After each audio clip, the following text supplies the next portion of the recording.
Praise lord. దేవుని నామానికి వందనాలు. పగటి వేళ ఉపవాస ప్రార్థన కోరికలో దేవునికి సన్నిధిలో కలిసి రావడానికి దేవుడు మనల్లందరూ కూడా శక్తిపరిచి సామర్థ్యంతో నిలబెట్టిన దేవునికి స్తోత్రం. దేవుడు మనల్లందరూ కూడా శక్తిపరచును గాక. అభిషేకముతో నడవడానికి ఉన్న కృపా వాత్సల్యం రాబోయే రోజుల్లో దేవుడు దయచేయును గాక. ఈరోజు పగటి వేళ అనేక విషయాల కొరకు మనం ప్రార్థన చేసాం. వాటన్నిటిలో కూడా దేవుడు గొప్ప కార్యాలు చేయడానికి దేవుడు సహాయం చేసిన దేవునికి స్తోత్రం. ఈ పగటి వేళ దేవుని యొక్క సన్నిధిలో ఈ రీతిగా కలవడానికి భాగ్యం మనకి దొరికింది. ఎందరో ఆసుపత్రుల్లో పడి ఉన్నప్పుడు మనకి దేవుడు ఆరోగ్యం ఇచ్చి నిలబెట్టాడు. ఎందరో రోగాక్రాంతులైపోయి పడి ఉన్న సందర్భంలో దేవుడు మనకి ఆరోగ్యం సంరక్షణ ఇచ్చాడు. ఎందరో మరణ పడకలు ఎక్కిన వారు ఉండేటప్పుడు దేవుడు మనకు అక్కడ వరకు తీసుకెళ్లకుండా దేవుడు సంరక్షించి ఇంతవరకు తీసుకొచ్చి తీరారు. వీటి వెనకాతల దేవుని యొక్క కృప ఎంత ప్రబలంగా శక్తియుక్తంగా పనిచేస్తున్నదో దానిని మరలా ఒకసారి తలుచుకు తీరడానికి దేవుడు మనకు ఆరాధననిచ్చేది. దేవుడు మనకి కోరికలను ఇచ్చే కారణం ఏంటిదంటే మరలా ఒకసారి ఏం చేయడానికి, తలుచుకు తీరడానికి. అయ్యో, వారి మధ్యలో నేను ఎంత శ్రేష్ఠుడిని, నేను ఎంత భాగ్యం చెందినవాడిని, ఎంత కృప పొందినవాడిని అన్నదానిని ఏం చేసుకు తీరడానికి, తలుచుకు తీరి ఎడతడగా దేవునికి స్తుతించడానికి దేవుడు మనకి ఆరాధన కోరికలను మనకిచ్చింది. అలా దేవుడు ఈ కోరికలో మనల్ని కూడా తోడుకొని తీసుకొచ్చిన దేవునికి స్తోత్రం. పగటి వేళ వాక్య ధ్యాన నిమిత్తం ద్వితీయోపదేశ కాండం 20వ అధ్యాయం దాని 5, 6, 7, 8, 9 వచనాలు ఈ పగటి వేళ మనం చదువుకుందాం. నాయకులు జనులకు చెప్పవలసినదేమనగా, కొత్త ఇల్లు కట్టుకున్నవాడు గృహ ప్రవేశము కాక మునిపే యుద్ధంలో చనిపోయిన ఎడల వేరొకడు దాంట్లో ప్రవేశించెను కనుక అట్టివాడు తన ఇంటికి తిరిగి వెళ్ళవచ్చును. ద్రాక్ష తోట వేసి ఇంకా దాని పండ్లు తినక ఒకడు యుద్ధంలో చనిపోయిన ఎడల వేరొకడు దాని పండ్లు తినను కనుక అట్టివాడును తన ఇంటికి తిరిగి వెళ్ళవచ్చును. ఒకడు స్త్రీని ప్రదానం చేసుకుని ఆమెను ఇంకను పరిగ్రహింపక మునిపే యుద్ధంలో చనిపోయిన ఎడల వేరొకడు ఆమెను పరిగ్రహించును కనుక అట్టివాడును తన ఇంటికి తిరిగి వెళ్ళవచ్చును. నాయకులు జనులతో ఎవడు భయపడి మెత్తని గుండెలు గల వాడగునో వాడు తను అధైర్యపడిన రీతిగా తన సహోదరుల గుండెను అధైర్యపరచబడినట్లు తన ఇంటికి తిరిగి వెళ్ళవచ్చునని చెప్పవలెను. నాయకులు జనులతో మాట్లాడుట చాలించిన తరువాత జనులను నడిపించుటకు సేనాధిపతులు నియమింపవలెను. చాలు. ఇక్కడ చదివిన ఈ వాక్య భాగములో మనం గత కొన్ని రోజుల నుంచి నేర్చుకొచ్చిన విషయం ఆత్మిక పోరాటం గురించి. ఆత్మిక పోరాటంలో ఉన్న ఒక వేదన కలిగిన స్థాయి ఏంటిది అంటే, యుద్ధం చేయడానికి వెళ్ళిన దేవుని యొక్క బిడ్డలు, లేకపోతే యుద్ధం చేయడానికి వెళ్ళిన దేవుని యొక్క సమాజం ఏమై తీరుతున్నా తెలుసా? యుద్ధానికి బయలుదేరి యుద్ధ విషయంలో గురి పెట్టుకోకుండా పనికిరాని వాటి విషయంలో గురి పెట్టి ఏమై తీరుతున్నారు? యుద్ధాన్ని ఓడిపోయి తీరుతున్నారు. ఇదే చాలా మంది దేవుని యొక్క బిడ్డల జీవితంలో కలుగుతూ వచ్చిన ఒక విషయం. వారు ఏ పనికి వెళ్తున్నారో ఆ పనికి వెళ్లకుండా పనికిరాని పనికి వారి తల ఏమై తీర్చున్నారు? వారి మనసును, సమయాన్ని, ప్రయాసాన్ని వ్యర్థముగా పెట్టి తీరి యుద్ధం ఓడిపోయి తీరేంతటిగా ఉన్న ఒక ప్రణాళికలోకి వెళ్ళి తీరుతున్నారు. ఇది మనకి కూడా, మన సంఘాల్లో కూడా సులభంగా కనిపించే ఒక విషయమే. నువ్వు ఏ పని కొరకు వెళ్తున్నావు, ఆ పని పూర్తి చేస్తున్నావా? ఆ పనికి బదులు ఇంకేదైనా పని పెట్టుకుని ఈ పని ఆ పని పూర్తి పరచలేని ఒక స్థాయిలో, ఓడిపోయే ఒక స్థాయిలో వెళ్ళిన బిడ్డలకి పగటి వేళ గెలవడానికి ఏం చేయాలి? ఏ పని మీద మనం లక్ష్య పెట్టి ఉన్నామో దానిలో మనసు పెట్టుకోవడానికి ప్రయత్నం కలిగి తీరాలి. లేకపోతే ఆత్మీక ప్రయాణంలో ఏం చెయ్యలేము, గెలుపు సాధించలేము. ఆత్మీక ప్రయాణములో యుద్ధములో మన జయ జెండా ఎత్తుకునే ఒక స్థాయి కనబడకుండా పోతాయి. సిగ్గుపడాల్సిన పరిస్థితి వస్తాయి, అవమానపడాల్సిన పరిస్థితి వస్తాయి. అందుకే ఈరోజు పగటి వేళ నేను చెప్పడానికి కోరే ఒక మాట, యుద్ధం చేయడానికి వెళ్ళేటప్పుడు ఏ విషయం నీకు ప్రాధాన్యత చెందేది దానిని గురిపెట్టుకు తీరాలి. యుద్ధానికి వెళ్ళామంటే యుద్ధ విషయమే నీకు ప్రాధాన్యత చెందేది. దాని 5వ వచనం నుంచి 9వ వచనం వరకు చదివినప్పుడు మనకి కొన్ని కారణాలు మనకి కనబడుతున్నది. 5వ వచనం చెప్తున్నప్పుడు మనం చూడండి, పర్సనల్ విషయాలు, వ్యక్తిపర విషయాలు వచ్చినప్పుడు యుద్ధం చేయడానికి వెళ్ళిన విషయాలు దేవుని బిడ్డల సాహిత్యం ఏం చేయలేము, ముందుకు కొనసాగాలి. అదే చూడాలంటే ఉదాహరణకి ఆరాధనలోకి వచ్చినప్పుడు ఇంటి దగ్గర నుంచి ఒక ఫోన్ వస్తే ఆరాధన మధ్యలో నెక్కి ఫోన్ పెట్టుకుని వెళ్తారు. గొప్ప అభిషేకులు అంటే బాబు అంత పని చేసుకోవాల్సిన అవసరం లేదు. అది నీ పర్సనల్ విషయాలు. ఆ టైంలో నీకు ఏం కాదు, ఆ విషయం కాదు గురి చెందేది. సదుపాయాలు ఎక్కువ అయిపోయేసరికి దేవుడిని శంకలో పెట్టేసి మడి చేసి ఉంచేసారు. అర్థం కాలేదు. అందుకే దేవుని యొక్క బిడ్డలు ఒక విషయం తెలుసుకు తీరాలి. యుద్ధానికి బయలుదేరినప్పుడు నీ మనసు ఇంకెక్కడికి ఏం కాకూడదు, చిక్కుల్లో పెట్టబడకూడదు. ఇక్కడ రాయబడిన దాంట్లో మనం చూడగలిగేటప్పుడు దేవుని సమాజానికి ప్రత్యేకంగా చెప్పుచున్న మాట ఏంటిది? వ్యక్తిపర విషయాలకు ఏం చేయకూడదు, యుద్ధం అడ్డగింపుగా కాకూడదు. ఇక్కడ రాయబడిన వాక్య భాగంలో మనకి కనబడేది, ఒకడు ఏం చేయడానికి, ఇల్లు కట్టుకోవడానికి. కొత్త ఇల్లు కట్టుకున్నాడు. కట్టుకున్న తర్వాత ఆ ఇల్లును ఏం చేయాలి, డెడికేషన్ చేయాలి, గృహ ప్రవేశం చేయాలి. సంఘానికి, సంఘ బిడ్డలకు అందరికీ పిలిచిచ్చి ఏం చేసి కృతజ్ఞత కూడిక పెట్టి కట్టిన కట్టడానికి ఉన్న కట్టడలకు దేవుడు సహాయం చేశాడు. వీటి వెనకాతల దేవుని యొక్క సదుపాయం ఉంది, దేవుని యొక్క సామర్థ్యం ఉంది. దేవుని యొక్క పని జరిగిన వలనే ఈ పని జరిగిందని ఒక విషయాన్ని బోధించుకు తీరడానికి, వీటి వెనకాతల దేవుడే పని చేశాడని ఘనత ఇప్పించుకు తీరడానికి మనం ఏం చేసేది, గృహ ప్రతిష్ట మనం పెట్టేది. దౌర్భాగ్యం చెందినది ఏంటంటే మన సంఘంలో కొందరు గృహాలు కట్టారు కానీ ఇప్పుడు కూడా ఏం చేయలేదు, ప్రతిష్ఠ చేయకుండా లోన్ ఎక్కేశారు. అలాంటి వాళ్ళు కూడా కొందరు అయితే గృహం కట్టారు కానీ మాస్టర్ గారికి పిలిపించి చేయకుండా మాంత్రికుడిని పిలిపించి ఏం చేశారు, వాటి పద్ధతులు అని చెప్పి చివరికి సంఘానికి పిలిచి భోజనం పెట్టించారు. ఇలాంటి విషయాలు కూడా ఉన్నారు. నేను వేరే సంఘాల గురించి చెప్పట్లేదు, మన సంఘం గురించి చెప్పేది. కొందరు గృహ ప్రతిష్ఠ చేసిన తర్వాత ఏ రోజు గృహ ప్రతిష్ఠ ఆ రోజు సంఘం విడిచిపెట్టారు. అలాంటి చర్యలు కూడా ఉన్నారు. కొందరు గృహ ప్రతిష్ఠ చేశారు, ఆ రోజు మాత్రమే దేవునికి ఎంతో ఉల్లాసం ఉత్సాహం. దాని తర్వాత ఆ గృహము దేవుని కొరకు తెరవబడలేదు, ఆ గృహము దేవునికి ఘనత ఇప్పించే ఒక ప్రణాళిక లేదు. వాటి వలన వారి జీవితం ఏమై తీరుతున్నది, ఓడిపోయే ఒక తనములోకి వెళ్ళిపోయి తీరుతున్నది. అందుకే వ్యక్తిపర విషయంలో దేవుని యొక్క బిడ్డలు ఎప్పుడు ఏం చేసుకోగలిగి తీరాలి, దానిని పక్కకు పెట్టుకు తీరి ఏ విషయం గురిగా పెట్టుకుని ఆ విషయం నెరవేర్చుకోవడానికి ప్రయత్నం చేయాలి. నువ్వు ఇల్లు కట్టావు, వెరీ గుడ్. నువ్వు ఇల్లుని సమకూర్చుకున్నావు, వెరీ గుడ్. నీకు ఇల్లు కావాల్సిన డబ్బుల్ని ఏర్పరచుకున్నావు. కానీ నువ్వు ఇప్పటికి వెళ్ళేది ఎక్కడికి, యుద్ధానికి. నువ్వు ఇప్పుడు వెళ్ళేది ప్రార్థనకి, నువ్వు ఇప్పుడు వెళ్ళేది ఆరాధనకి. ఇప్పుడు నువ్వు దేవుడితో గడిపే ఒక సమయం వాటికి అడ్డుపరిచి తీరే వ్యక్తిపర విషయాలకు ఏం చేయగలిగి తీరాలి, శరీరంగా మనస్సుగా ఏం చేయాలి, ఏర్పరచుకోగలిగి తీరాలి. ప్రార్థనకు కూర్చుంటారు. ప్రార్థనకు కూర్చున్నప్పుడే వారు ఎన్నిసార్లు ప్రార్థనలు చెల్లేసి వెళ్తారు. ఎంత దేవునికి నిర్లక్ష్యత, ఎంత ఆత్మిక పోరాటంలో కలిగిన నిర్లక్ష్యత. కొందరు ఒక చోట్ల దేవుని సన్నిధిలో ఏం చేయలేదు, కాసేపు కూడా కూర్చోలేని పద్ధతి. అదేం తెలియపరుచుతున్నది, వారి ఆత్మిక పరిపక్వత లేదు. వారొక్కరు చాలు యుద్ధం ఓడిపోయి తీరడానికి, వారొక్కరు చాలు జయ జెండా దిగి అవమానపు కలిగి జెండా ఎత్తగలిగి తీరి తలదించుకోవాల్సిన పరిస్థితి వచ్చి తీరగలిగే ఒక పద్ధతి జరిగి తీరొచ్చు. అందుకే నేను చెప్పి రావడానికి ఉన్న ఉద్దేశం, వ్యక్తిపర విషయానికి ముందు స్థానం ఇవ్వకుండా దేవుని విషయానికి ఏం చేయాలి, ముందు స్థానం ఇచ్చి తీరాలి. ఈ కాలం సంఘం ఎంత అంతపతించిపోయిందంటే దేవుని విషయం వెనక్కి పెట్టి వ్యక్తిపర విషయాలు, ఎవరైనా సస్తే ఎంత త్వరగా పరిగెట్టిపోతారు. కానీ సంఘానికి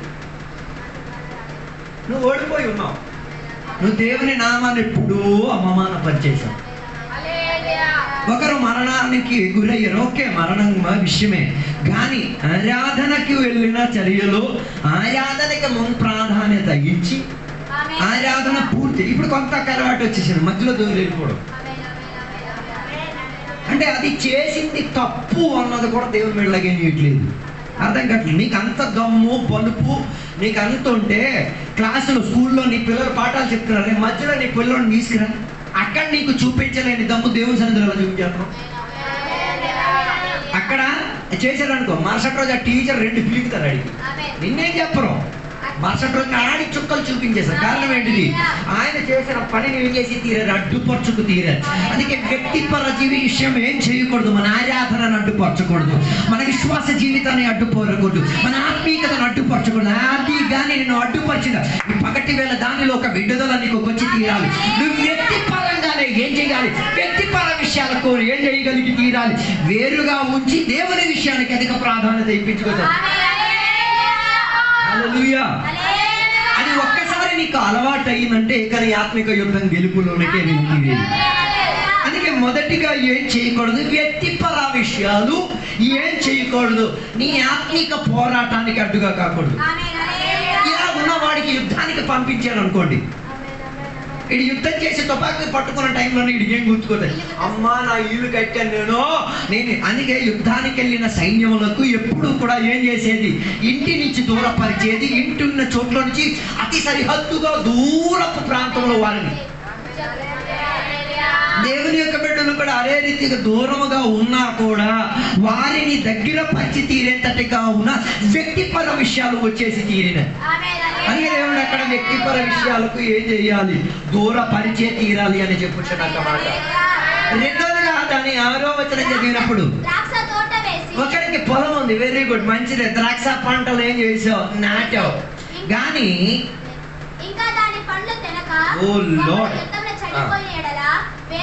ఈడెందుకు ఆత్మిక పోరాటంలో ఓడిపోయాడు? ఇడు యుద్ధానికి బయలుదేరి దేని గురించి ఆలోచించాడు? పొలం గురించి ఆలోచించాడు. పొలం వేసాను, పొలంలో నేను ఏం వేసాను? ద్రాక్ష పండ్లు వేసాను. ద్రాక్ష పండు ఒక్కడు కూడా నేనేం చేయలేదు, తినలేదని చెప్పి ఉన్న ఆలోచన. ఈ ఆలోచన వలన ఏమైతే తీరింది? ముందుకొచ్చిన సైన్యములను ఎదిరించుకు తీరి, ముందుకొచ్చిన శత్రువులను ఎదిరించుకు తీరే ఒక అనుబంధం వాడికి లేకుండా నిర్లక్ష్యతతో చచ్చిపోయాడు. హల్లెలూయా. కొందరికి ఎప్పుడు పొలం పొలం పొలం పొలం, కొందరికి కుటుంబం కుటుంబం, ఇల్లు ఇల్లు ఇల్లు. రెండోది కొందరికి ఎప్పుడు అలాగే రెడీ స్టోరీ ఉంటుంది. ఎక్కడికి వెళ్ళావంటే పొలంకి వెళ్ళావు, ఎక్కడికి వెళ్ళావంటే ఇంటికాడ ఉన్నావు. హలో, అంటే దేవుని విషయాలకు దేవునికి ఏం చేసి తీరుతున్నాడు? నిర్లక్ష్య పరిచి వారు ఓడిపోయారు. పక్కోడిని కూడా ఏం చేయడానికి అలవాటు? ఓడిపించడానికి ఉన్న అలవాటు. నీకు దేవుడు కుటుంబం ఇచ్చారు, ఇల్లు ఇచ్చారు, పొలం ఇచ్చారు, ఓకే, వెరీ గుడ్. అది నీ ఆత్మీయతకు మించిపోకూడదు, అది నీ ఆరాధనకి మించిపోకూడదు, అది నీ ఆత్మీక అనుబంధానికి ఏం చేయకూడదు? ఎదురింపుగా రాకూడదు. వాటిని ఏం చేయగలిగి తీరాలి? ఎక్కడ ఉంచాలో అక్కడ ఉంచగలిగి తీరాలి. ఎక్కడ ఉంచాలి అక్కడ ఉంచలేదు అనుకో, అది నెత్తికెక్కి ఎక్కడ నువ్వు ఉండాలో అక్కడ నువ్వు ఉండకుండా పో. అందుకే రెండోదిగా చెప్పిన మాట, నీ బిజినెస్, నీ వ్యాపార వృత్తి నీకేం చేయకూడదు? ఏ రీతి కలిగిన అడ్డగింపుగా మారకూడదు. వ్యాపారం, ఇది ఏ విషయంలో వ్యాపారం చేస్తున్నావు? ఏది నీకు ఆదాయం ఇచ్చి తీరుతున్నది? అది నీ మనసును ఆత్మీకతలో ఏం చేయకూడదు? ప్రభుత్వ పరచకూడదు. హల్లెలూయా. 6వ వచనంలో చెప్పిన మాట, మనిషి ఏమైతే ఆ పళ్ళు తినక చనిపోయి తీరాడు, చనిపోయి తీరి. అది చచ్చిపోవడానికి నా కారణమే ఏంటి?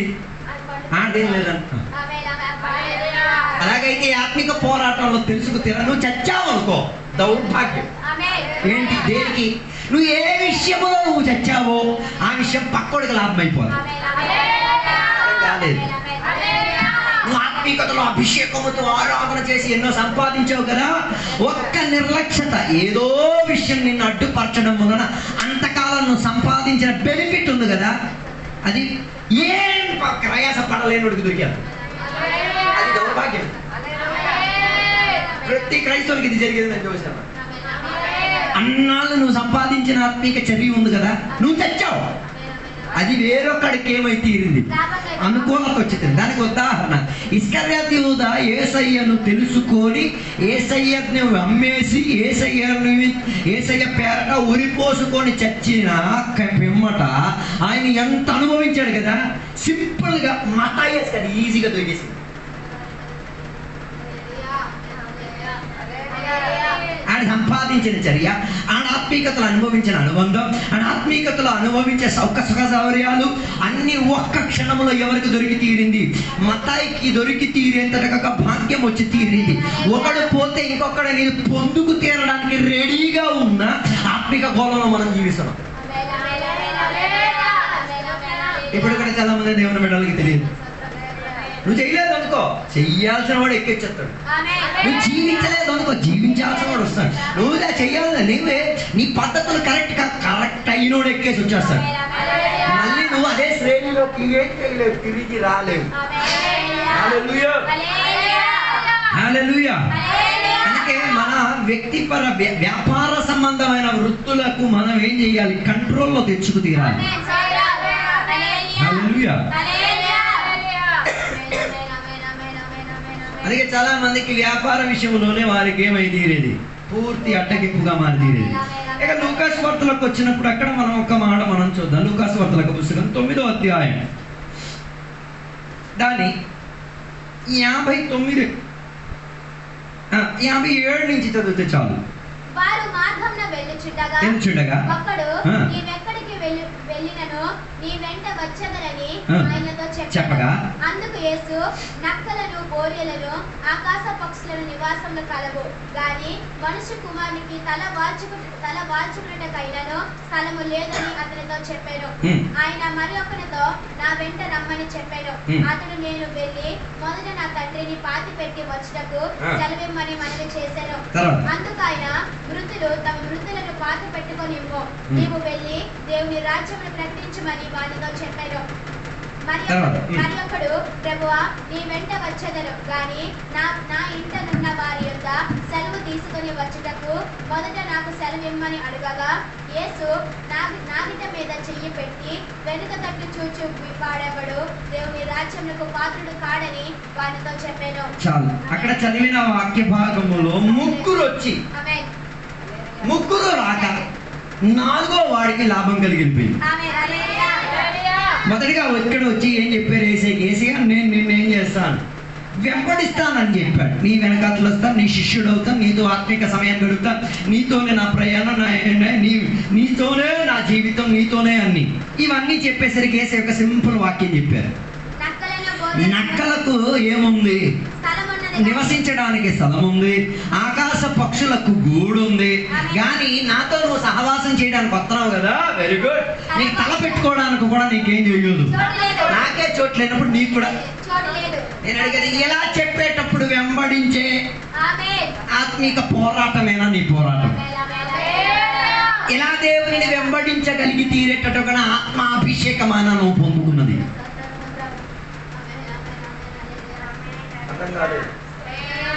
వెంబడించడానికి ఆశ కలిగిన వాడికి యేసయ్య సింపుల్ గా ఒక మంచి వాక్య పరిచయం బోధించారు.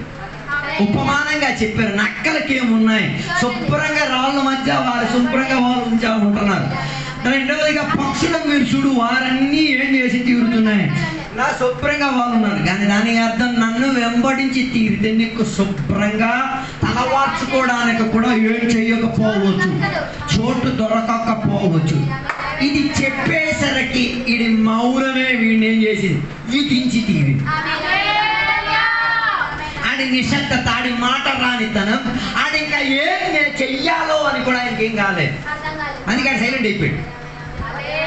దేవుని బిడ్డలు సైలెంట్ అయిపోతున్నారు అని అర్థం చేసుకో. చిన్న విషయం చెప్పినా సైలెంట్ అయిపోయి ఈ కేటగిరీలో ఉన్నానని అర్థం.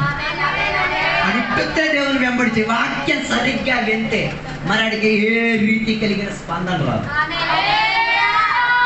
అయితే అలాంటి వాడు శిష్యుడు కాదు. ఇది అయిపోయిన తర్వాత యేసయ్య ఇంకొకడికి చూచి ఏమన్నారు? ఈ మెసేజ్ అక్కడికి అందించిన తర్వాత ఇంకొకడికి చూచి అన్నారు, నన్ను ఏం చెయ్యి. ఫస్ట్ వచ్చినాడు వాడే కోరుడు వచ్చి చెప్పాడు. సెకండ్ వచ్చినాడికి యేసయ్య పర్సనల్. ఆడికి ఈడికి తేడా ఏంటిది?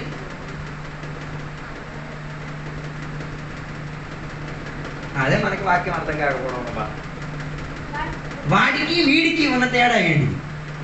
ఒకటే తేడా, వాడు సొంతంగా వచ్చి చెప్పాడు, వీడికి ఏసేదని చెప్పారు. ఏది కృప చెందింది? నువ్వు వచ్చి చెప్పడం కృప చెందింది, ఏసేదితో చెప్పడం కృప చెందింది. అదే మనకు ప్రాబ్లం. ఏసై చెప్పింది వినడానికి ఏం లేదు, కృప మనకి లేదు. మనం చెప్పింది ఎవరు వినాలా? అప్పుడు ఏసై నీకు మెసేజ్ కూడా ఇస్తాడు. ఆడి చెప్పిన నేను వెంబడిస్తానండి మొదటి వాడు చెప్పిన దాని జరిగే ప్రకారంగా దేవుడు రెండో వాడికన్నా నువ్వు నన్నేం చెయ్యి అంటే కృప ఇచ్చి మరి అడిగి చెప్పాను. ఆడికి వాక్యం బోధించి ఇంత దుఃఖించి ఏం చెప్పడు, నన్ను వెంబడించరా నాయన అని ఒక్క మాట అర్థం కాలేదు. కొందరు అయ్యగారి దగ్గర అయ్యగారు నేను వస్తాను, కొందరికి అయ్యే కోరిక పిలుస్తాను, నువ్వు రారా బాబు, నువ్వు రారా బాబు అన్నప్పుడు ఆడి మనసులో ఒక స్టోరీ ఉండదు.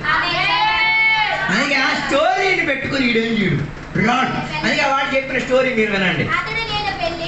మొదట నా తండ్రిని పాతిపెట్టి వచ్చుటకు సెలవిమ్మని మనవి చేశాను. ఇలాంటి విశ్వాసం అంటే సూపర్ గా ఉంటుంది. ఆమేన్, ఆమేన్, ఆమేన్, హల్లెలూయా. ఇలా ఆయననే పాతి పెట్టకుండా ఎక్కడికి వచ్చాడు? ఆమేన్, హల్లెలూయా.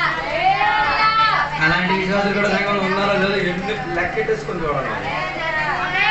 ఇంటికాడ ఎవడైనా చేస్తే మరి ఆరాధన ఉండదు, ఆత్మీయత ఉండదు, ఆమేన్, ప్యానల్ తీసేస్తారు. ఆమేన్, ఆమేన్, ఆమేన్, ఆమేన్. ఇది చూసి నేర్చుకోండి. ఆమేన్. ఏం చేయి? ఆ నాన్న చచ్చిపోయినా కూడా ఎక్కడికి వచ్చాడు? యేసు నేను మీకు అడిగిన ప్రశ్న, మీ నాయన కానీ చేస్తే పోతాం వారాలు. ఆమేన్, హల్లెలూయా. హల్లెలూయా. నేర్చుకో వీడి దగ్గర నుంచి. ఆమేన్, ఆమేన్, ఆమేన్. వాక్యం కృప చెందిన మాట అండి. ఎందుకు దేవుడు ఆయన వెంబడించమని చెప్పారో తెలుసా? యేసయ్యకి తెలుసు వాళ్ళ నాన్న చచ్చిపోయాడు. ఆమేన్, హల్లెలూయా. యేసయ్యకి తెలుసు వాళ్ళ నాన్న చచ్చారన్నది. ఆ చచ్చిన సందర్భంలో కూడా యేసయ్య దగ్గరికి వచ్చుకొచ్చాడు. ఆమేన్, హల్లెలూయా. ఇక చూసినందుకు దేవుడికి కలిగిన ఈడ కృప పొందడానికి అర్హుడు. అర్థం కాలే. హల్లెలూయా. ఈ కాలంలో వాక్య పరిచయం ఉన్న నిర్లక్ష్య పదం కృప, ఫ్రీ, ఆమేన్, ఆమేన్. ఉచిత కృప, కృప వెంబడి కృప. అరే బాబు అలాగే లేదు, అది నిర్లక్ష్యత చేసే కృప. అది దేవుడు నీకు ఒక విషయం ఉచితంగా ఇచ్చారంటే దాని అర్థం నువ్వు అది ఫినాయిల్లా వాడడానికి కాదు. అలాగే అలవాటు అయిపోయి కృప దొరికింది కదా అని చెప్పి ఓ నాయన నా ఇష్టం నాకు కష్టం. నో, కృప దొరికింది దేనికో తెలుసా? దేని కొరకు కృప దొరికిందో ఆ పని నిమిత్తం ఆ కృప ఏమై తీరాలి? వాడబడి తీరాలి. నీకు దేవుడు సువార్త చెప్పడానికి ఉన్న కృప ఇస్తే సువార్త చెప్పి తీరడానికి ఉన్న వాక్యోపదేశం కృప ద్వారా నీకు దొరికి తీరుతాయి. నీకు ఆత్మీయతలో ఆత్మాభిషేకం పొంది తీరడానికి ఉన్న కృప దొరికితే ఆ కృపావరాలతో సంఘానికి వృద్ధిపరిచి తీరడానికి ఉన్న కృప దేవుడికి ఇచ్చి తీరుతాడు. దేవుడు నీకు ఇచ్చిన కృప దేవుని నిమిత్తం వాడాలి. దేవుడు నీకు ఇచ్చిన కృప దేవుని పని నిమిత్తం ఉపయోగింపబడుతుంది. ఇడికి దేవుడు కృప దొరికినందుకు యేసయ్య వాడికి అన్నారు ఏమని? నన్ను ఏం చెయ్యి. యేసయ్య ఇన్విటేషన్ ఇచ్చినా కూడా రాని వారు ఉన్నారంట. యేసయ్య ఆహ్వానపరిచి చెప్పి కృప ఇచ్చినా కూడా ఆ కృపను ఏం చేసి తీరుతున్నారు? నిర్లక్ష్యత పెట్టి. Praise the Lord. Hallelujah. Hallelujah. మొదటి నేను వెళ్ళి ఏం చేస్తాను? మా నాయనని నేనేం చేస్తాను? పాతి పెట్టిన తర్వాత వచ్చి ఏం చేస్తాను? ఇది స్టోరీ చెప్పాడంటే ఇది రాడని అర్థం. ఇది పాతి పెట్టడానికి వెళ్ళాడు, అక్కడికి వెళ్ళిన తర్వాత ఇంకో స్టోరీ రెడీగా డెవలప్ అయిపోతుంది. నువ్వు స్టోరీలు వంటలు చెప్పుకొని జీవిస్తున్నావు. ఇక్కడ వంక చెప్పావా, ఎక్కడి నుంచి అక్కడికి వెళ్ళిన తర్వాత నెక్స్ట్ వంక నీకు అక్కడ దొరికారు. అది నీకున్న కృప. అది దేవుడిచ్చిన కృప ఏం కాదు, వ్యర్థపరిచిన కృప. దేవుడిచ్చిన కృప ఎక్కడ నీకు ఒక పని అప్పగించాడు అక్కడ పూర్తిపరిచి తీరడానికి, దానిని నెరవేర్చుకు తీరడానికి, దానిలో సమృద్ధి పొందుకు తీరడానికి, దానిలో ఆరోగ్యవంతమై తీరడానికి ఉన్న వాత్సల్యం ఆ కృపలో నిండి ఉన్నది.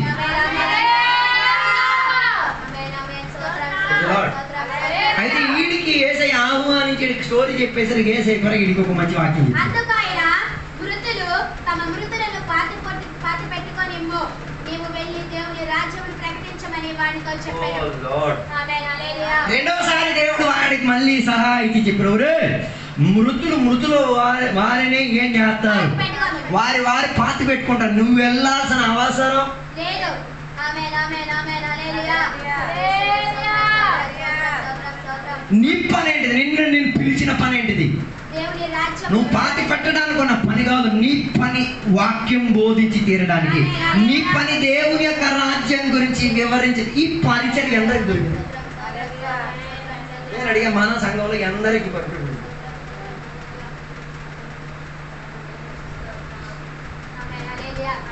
మనదన్నీ మిక్సింగ్ పరిచర్య, అన్ని మిక్చర్లా మిక్సింగ్. వీడికి ఎంత కృప దొరికిందో చూడండి. వీడి పరిచర్య ఏంటో దేవుడు వాడికి ఏం చేశారు?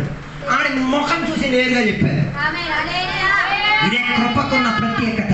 దేవుడు పిలిచిన పిలుపుకున్న ప్రత్యేకత కృప పొందిన వాడికి అర్థమైతే ఉంటుంది. ఆ కృప పొందిన వాడు ఆ పనిలో ఎల్లప్పుడూ కొనసాగుతూనే తింటాడు. వాడికి ఏది ఒక అడ్డగింపు కాదు.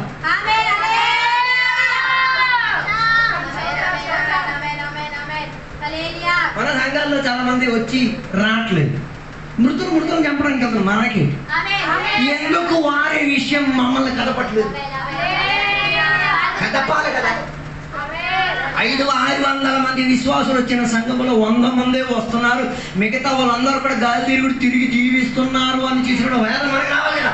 రావట్లేదు ఎందుకు తెలుసా? కృప మా మీద ఉంది కాబట్టి. ఆ కృపలో ఉన్నందు కానీ ఆ రాని వారిని కూడా మా మనసులో ఎక్సెప్ట్ చేసుకునే పరిస్థితి లేదు. రాని వారిని చూసి వచ్చిన వారిని పోగొట్టకుండా కృప వెంబడి కృప దొరికేది నా ఆత్మీయత. చచ్చినోడు చూసుకోండి, నీకెందుకు?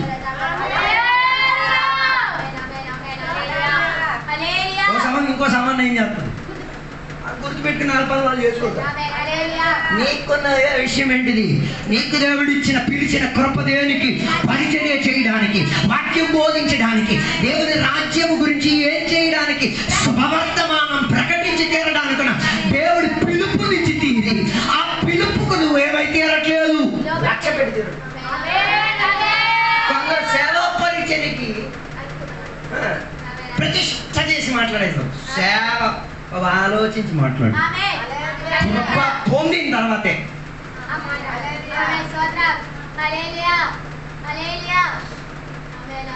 అందుకే సేవా పరిచర్యకు వచ్చిన ఫస్ట్ నీ కోడింగ్ నీకు అర్థం అవ్వాలి.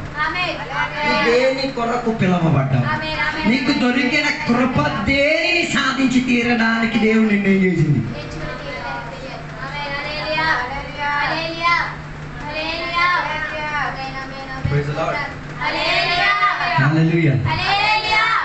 మూడోదిగా 61వ వచనానికి వచ్చినప్పుడు ఈ అయిపోయిన తర్వాత రెండో ఓడు కూడా దీనిని ఏం చేయలేదు, ఆ కృపని కూడా త్రినీకరించింది.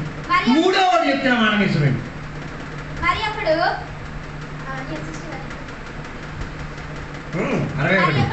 ప్రభువా, నీ వెంట వచ్చేదను గాని నా ఇంటినున్న వారి యొద్ద సెలవు తీసుకొని వచ్చుటకు మొదట నాకు సెలవిమ్మని అడగగా, యేసు నాగిట మీద చెయ్యి పెట్టి వెనక తట్టు చూచువాడెవడు దేవుని రాజ్యమునకు పాత్రుడు కాడని. మూడో వాడు ఎందుకు అడిగా స్పందన కలిగింది?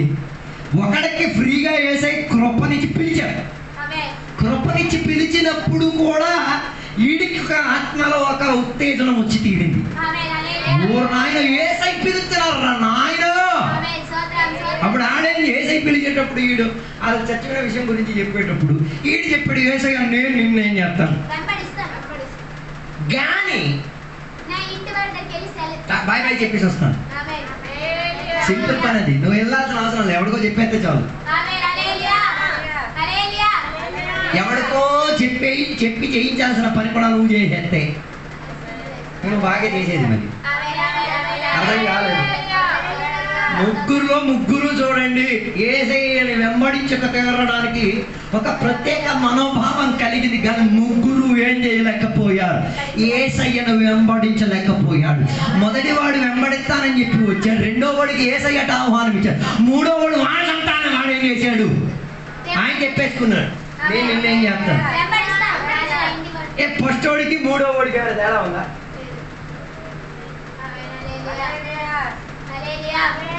ఫస్ట్ వాడికి యేసయ్య మెసేజ్ చెప్పారు, మూడో వాడికి కూడా యేసయ్య మెసేజ్. మూడో వాడికి ఏం మెసేజ్ చెప్పారు?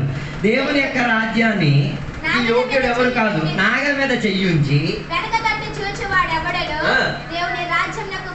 పాత్రులు కాదు. అంటే ఒక పని చేస్తున్నాడు, ఆ పని మీద లక్ష్యం పెట్టకుండా నీ మనసు ఎక్కడుంది, ఇంకో విషయం పేరు ఉంది, దాని వలన ఏమైతే పొలం బాగా దున్నుతుందో లేదో నాకు తెలియదు, కానీ పశువులకైనా దెబ్బలు తగలొచ్చు, ఆ నాగలి పట్టుకున్న వాడికైనా దెబ్బలు తగలొచ్చు. అయితే పశువులైనా చచ్చిపోవచ్చు, లేకపోతే నువ్వైనా చచ్చిపోవచ్చు, లేకపోతే పశువులకైనా హాని జరగచ్చు, నీకైనా హాని జరగచ్చు. ఇది వరకు ఏమైతే తీరొచ్చు, హాని జరిగి తీరొచ్చు. ఇందులో మనకు అర్థమైన విషయం ఏంటంటే ముగ్గురు కూడా ఏం చెయ్యలేదు, పిలిచిన పిలుపుకు ఏం చెయ్యలే. 10వ అధ్యాయం 1వ వచనం చూడండి. అటు తర్వాత ప్రభువు 70 మంది ఇతరులను నియమించి, ఓ లార్డ్, నువ్వు దేవుని దగ్గరికి వచ్చి వెంబడిస్తావు, నువ్వు వెళ్ళలేదు కదా, దేవుడికి ఒకటి ఆవనుకో నువ్వు వెళ్ళలేదు కదా, ఇంకొకటి యేసు దగ్గరికి వచ్చి నేను వెళ్తాను యేసు అని చెప్పి నువ్వు వెళ్ళలేదు కదా. ఈ అందరి దగ్గర స్టోరీలు ఉన్నాయి కదా, స్టోరీ లేకుండా రెడీగా సిద్ధపడిన 70 మంది రెడీగా ఉన్నారు. యేసయ్య చెప్పినా చెప్పకపోయినా మమ్మల్ని అప్పగిస్తే వెంబడిస్తాం. ఇలాంటి వారే గర్భగోళానికి కావాల్సింది. ఇలాంటి అభిషేకం చెందిన వాళ్ళు ఈ కాలంలో దేవుని కొరకు యుద్ధం చేయాల్సింది. ఇలాంటి మనస్తత్వం కలిగిన వారు ఎదుగుదలకి రావాలి.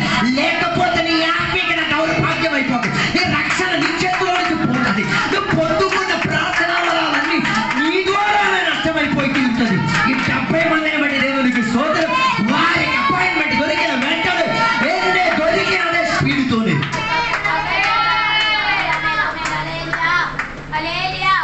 ఊరల్లా తిరిగేసి ఏం చేసేసారు.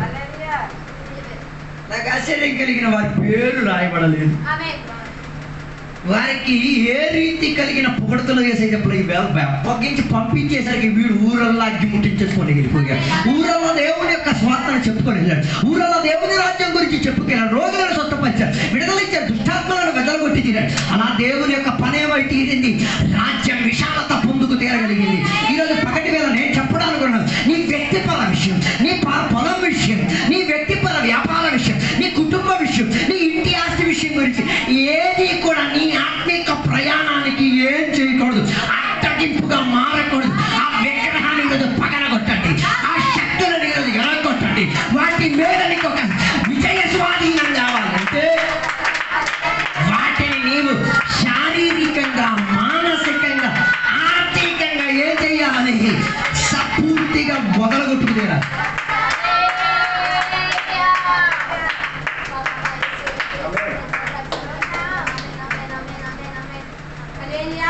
ఈ రోజు కూడా దేవుని యొక్క ఆహ్వానం మన కొరకు. అందుకే విశ్వాసాలు అవ్వడానికి విపరీత గుంపు, శిష్యులు అవ్వడానికి ఏ విశ్వాసాన్ని అయ్యగారు నేను నీకు శిష్యుడు అవుతాను, రాజు నీ అభిషేకానికి దమ్మురా రాపించు. 20 సంవత్సరాలైన ఆత్మీయత ఉన్న 24 సంవత్సరాలు నా దమ్ము రావాలి. నేను నీకు శిష్యుడు అవుతాను. నువ్వు చెప్పిన పద్ధతి ప్రకారంగా నేను చెప్తాను. నువ్వు అయ్యగారికి శిష్యుడు అయితే కదా దేవునికి శిష్యుడు అయ్యి. నువ్వు ఏడు దొంగను నువ్వు ఆడే ముంగుతావు. అందుకే ఈ కాలంలో ఎవరికి కనబడటలేదు, శిష్యుడు మనకి కనబడట్లేదు. శిష్యత్వానికి ఏమిచ్చి తీరట్లేదు, ప్రాధాన్యత ఇప్పించి తీరట్లేదు. విశ్వాసాలుగా అందరూ జీవించేస్తారు, వేరే పెద్ద విషయం ఏం కాదు. శిష్యుడిగా జీవించండి. అని ఈ కాలంలో మారువేషం వేసిన శిష్యుడే. నా విషయం అదే కాదు. నేను చెప్పడానికి వచ్చే మాట, యుద్ధంలో గెలవాలి అంటే అపాయింట్మెంట్ దొరికిన మనం ఏం చేయాలి? ఆ పనిలో ముందుకు కొనసాగాలి. దాని 20వ అధ్యాయం 7వ వచనం చూడండి. ద్వితీయోపదేశకాండం. ఒకడు స్త్రీని ప్రదానం చేసుకొని ఆమెను ఇంకను పరిగ్రహింపక మునిపే యుద్ధంలో చనిపోయిన ఎడల వేరొకడు ఆమెను పరిగ్రహించెను కనుక అట్టివాడు తన ఇంటికి తిరిగి వెళ్ళవచ్చును. మూడవదిగా ఉన్నవాడు ఏం చేసుకున్నాడు? ఎంగేజ్మెంట్కి రెడీ అయ్యాడు. ఎంగేజ్మెంట్ అయిపోయింది. అప్పుడే ఈడు ఎక్కడికి వెళ్ళిపోయాడు? యుద్ధానికి వెళ్ళిపోయాడు. ఏం జరిగింది అక్కడ? ఈడు ఈ అమ్మాయి గురించి తలుచుకొని ఆడక్కడ చచ్చిపోయాడు. చచ్చిపోవడం వల్ల ఏమవుతుంది సార్? ఎవరితో ప్రధానం చేసి ఆడితో పెళ్లి చేసుకోవాలి. ఇంకెవరు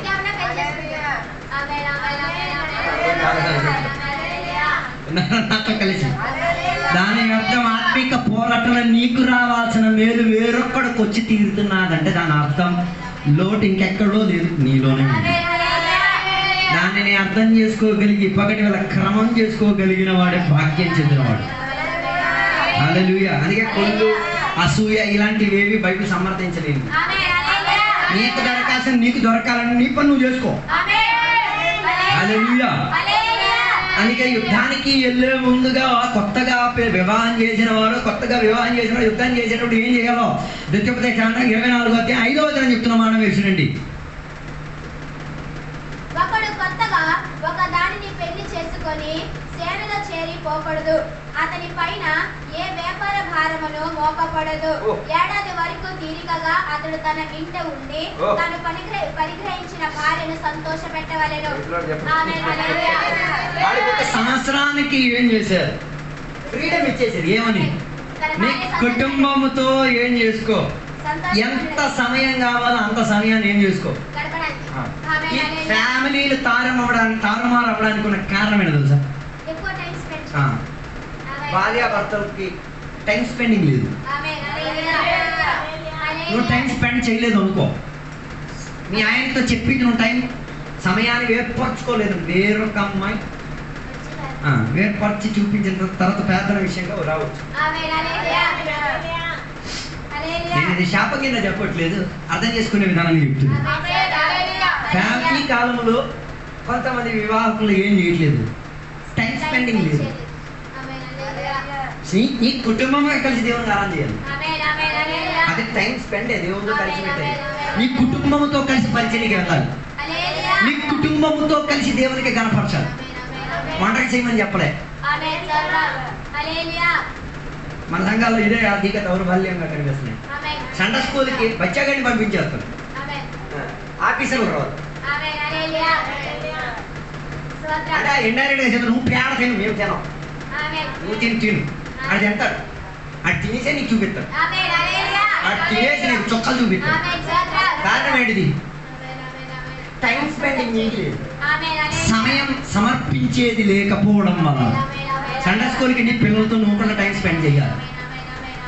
ప్రతి విషయంలో నీ పిల్లలతో కుటుంబంతో ఏం చేయగలిగి తీరాలి, స్పెండింగ్ ఉండాలి. నువ్వు చేయలేదు అనుకో, ఓ అమ్మాయి అయినా రావచ్చు, ఓ దురాత్మైనా రావచ్చు, ఓ పద్ధతి పాడు లేవైనా రావచ్చు. అప్పుడు వచ్చి నువ్వు టైం, అప్పుడు ఘోర కన్నీరు, ఘోర ఉపవాసాలు, ఘోర స్తోత్రములు, అక్కడ సాగు ఇరికించేసాను. నేను ఇరికించేందుల వల్ల ఈ ఎఫెక్ట్ అన్ని చూపెస్తున్నాను. అలాగే కుటుంబంతో నీకేముండి తీరాలి, సమయం గడిపే సందర్భం ఉండి తీరాలి. ఉపవాసం నీ ఫ్యామిలీతో గడిపి తీరాలి, ఆరాధన నీ ఫ్యామిలీతో గడిపి తీరాలి, సహవాసం నీ ఫ్యామిలీతో గడిపి తీరాలి, పరిచర్య నీ ఫ్యామిలీతో కలిసి నువ్వు చేయగలిగి తీరాలి. దాని వలననే నీకు ఆత్మీయతల పోరాటంలో గెలుపు సాధించి తీరడానికి కొందరు ఉన్నారు. పిల్లలకైనా రేలు తీసి దొంపలు పడేలు పడాలి, స్కూల్కి వెళ్ళి అడిగి తెలుసుకోరు ఏంటి ఎఫెక్ట్ డిఫెక్ట్ ఏంటి. కొందరు ఎక్కడ పడేస్తారు, ఇక్కడ కొత్తగా ఒక లేదు గూడు కంచి గూడు వెళ్తారు, కంచి గూడు తాళాలు వేసిన కంచి గూడు లోపల పడేస్తారు. పడేసిన తర్వాత కూడా వీళ్ళు పట్టించుకోరు. తిన్నా అదే కాదు, అదే సేఫ్టీ ఏమన్నా లేదు, బాబు గూడులో పెట్టుకున్నాం, తిరగడానికి సమయం లేదు, స్వేచ్ఛగా గాలి పీల్చుకోవడానికి. ఆడు ఎప్పుడు తిండి పెడితే అప్పుడు తినాలా, వాడు ఎప్పుడు పడుకోమంటే అప్పుడు పడుకోవాలా, వాడు ఎప్పుడు లేమంటే అప్పుడు లేకాల. గూడు జీవితం కదా. ఆ పిల్లలకి పిలిచాడు కానీ నీకేటో జీవితంలో పొదువు అని అడగండి. మా అమ్మ నాన్నతో నేనేమి సమయం గడపలేదు, అందుకే వాడు ఇంటికి ఇచ్చాడు అనుకో, అమ్మ నాన్న టైం గడప కేసు చెప్పలేడు. కారణం ఏంటిది? నువ్వు నాతో గడపలేడు, నీతో కూడా గడప. దానికి నువ్వు ఎన్ని ఉపవాసం ప్రార్థన చేయాలి, పేరు వాడవు. నువ్వు ఆ రీతిగా ఉన్న ఇన్వెస్ట్మెంట్ ఇచ్చినప్పుడు రిటర్న్ బెనిఫిట్ కూడా అలాగే వచ్చేది.